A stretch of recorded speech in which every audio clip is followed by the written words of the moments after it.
सदन चलना चाहिए। मैंने सभी माननीय सदस्यों को पर्याप्त समय, पर्याप्त अवसर दिया है। आपको भी इतना अवसर दूंगा। आप बेल में आकर फिर आप ये कहें कि बोलने का मौका दें, आप सीट पे जाएं, मैं आपको बोलने का मौका दूंगा। हाउस ऑर्डर में आएगा, मैं आपको मौका दूंगा। इधर बहस नहीं करते। आप बेल में आते हैं और चर्चा करना चाहते हैं, आप जाइए, सीटों पे बैठिए, आप भी बैठिए, आपको मैं मौका दूंगा। आप सदन नहीं चलाना चाहते, बजट पे चर्चा नहीं करना चाहते, प्रश्नकाल पे चर्चा नहीं करना चाहते, नारेबाजी करना चाहते हैं, क्या उचित है ये? मैं उनको भी कहूंगा बैठिए, आपको भी कहता हूं बैठिए, मैं आपको मौका दूंगा। आप सीट पे बिठाइए, अपने लोगों सीट पे बिठाए, मौका दूंगा आपको।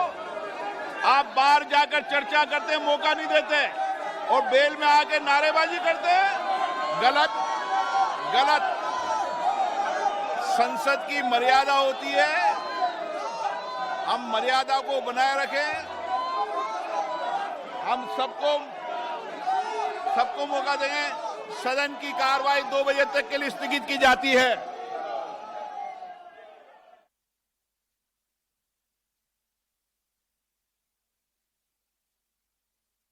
All right, on our screens, as you can see play out once again, that was the Lok Sabha. Now we're focusing on the Rajya Sabha. Vice President Jagdeep Dhankar, as you can see on your screens right now. Let's take a listen.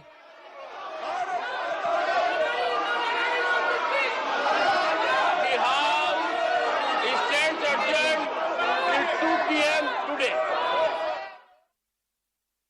All right, and there as we go, Rajya Sabha also adjourned at till 2 p.m. So we're very much seeing Rajya Sabha and Lok Sabha play out the same way already as we saw it play out over the last few days too. We've been reporting on this show every single day over the last week, and we've watched exactly the same thing play out. Remember, we're going to walk you through the demands on both sides. On one side, you have the BJP that is continuing to allege that Rahul Gandhi needs to apologize for comments he made. Remember, Gandhi was present in the UK over the last week and a half, and while in the UK, he addressed Cambridge University, he addressed a association of journalists, and he also addressed a number of Indians living abroad, living in England. While there, he made a number of remarks that the BJP considers an attack on their government and an attack on democracy in India. Let's go over to my reporter, our colleague, Pallavi Ghosh. She's with us right now. Pallavi, if you could just give our audiences context here, very much as expected, just a few minutes in, the session adjourned, and it seems as if once again there's going to be a stalemate. A fair prediction? Absolutely, Toya, and obviously time is not even wasted. You have the Lok Sabha Speaker taking a very much dig at Rahul Gandhi, saying that some people complain that they are not allowed to speak, but here you enter the House and then you create a hangama and we have to adjourn the House. I think this time round, Toya, even the BJP has decided to try and call the bluff of the opposition parties, particularly of Congress Party, and they've also decided to brazen it out, unlike the last time round. This time they're saying, okay, fine, you insist on the fact that there is no parliamentary democracy, but at the end of the day, you'll also have to apologize. The Congress has decided no question of an apology. And therefore, with this kind of a confrontationist attitude, the first thing that is going to be compromised is the working of the parliament. In a sense, Pallavi, are we also seeing the BJP in its full colours? What I mean is, obviously, A, elections are around the corner, and B, they've not got much on their agenda. There's only the finance bill, which is expected to be passed.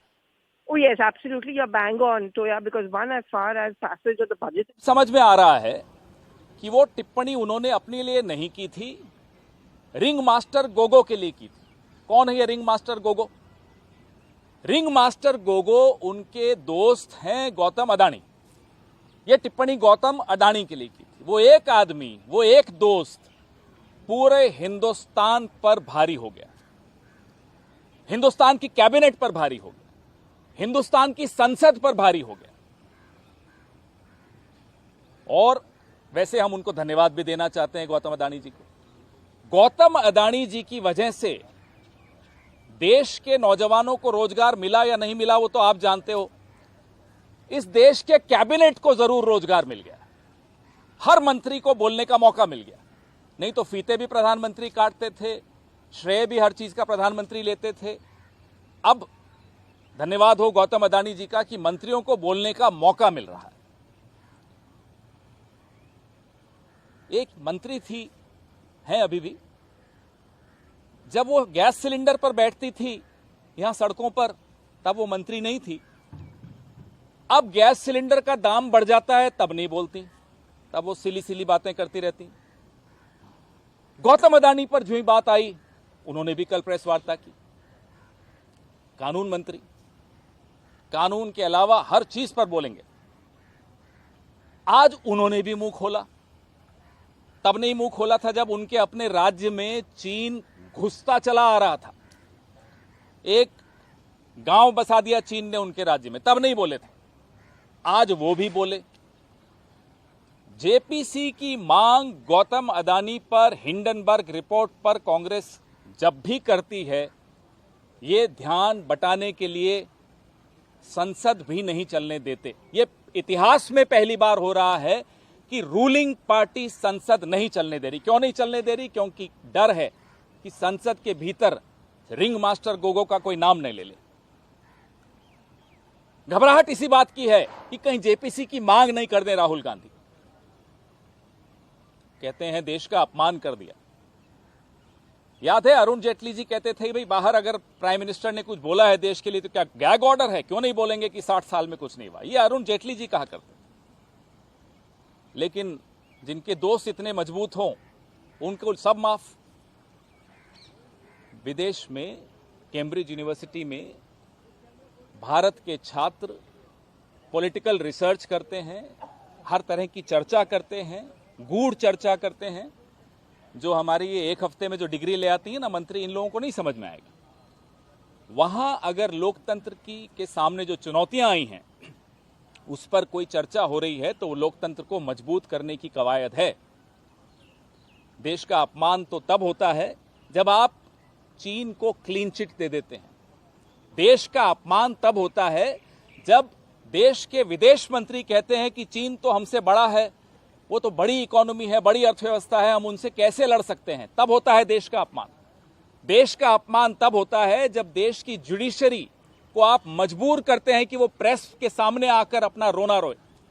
देश का अपमान तब होता है जब supreme court election commission कैसे बनाया आपने उस पर इतनी गहरी, इतनी कड़वी टिप्पणी करती है। तब आपको देश का अपमान नहीं लगा कि आपकी जो करतूतें हैं उससे कैसे अपमानित हो रहा है देश। आपको याद है अभी कुछ ही दिन पहले इलेक्शन कमिश्नर को आपने कैसे नियुक्त किया, उस पर सुप्रीम कोर्ट ने सरकार को अच्छी तरह से जली कटी सुनाई। तो लोकतंत्र को मजबूत करने की अगर कोई कवायद करता है तो इन्हें बड़ी परेशानी होती है। कांग्रेस पार्टी ने इस देश को जो ये कानून है आज बहुत संघर्षों के बाद दिया, बहुत बलिदानों के बाद दिया। स्वतंत्रता से पहले के बलिदान, स्वतंत्रता के बाद के बलिदान। ये हमें कहते हैं कि जाइए लंदन में झाड़ू लगाइए, वहां माफी मांगिए। ये काम तो आपका था, आप ही करते थे। जब अंग्रेजों का राज था तब यही कर रहे होते थे आप। माफी भी मांगते थे, चिट्ठी भी लिखते थे,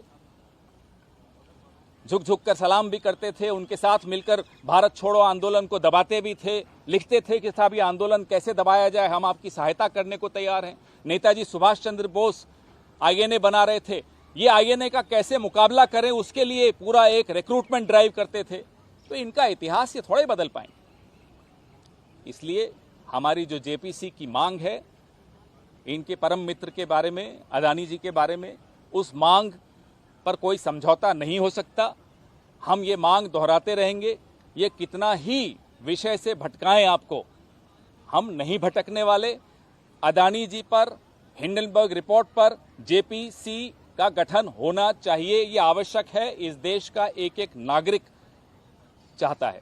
इस देश में जो आज बेरोजगार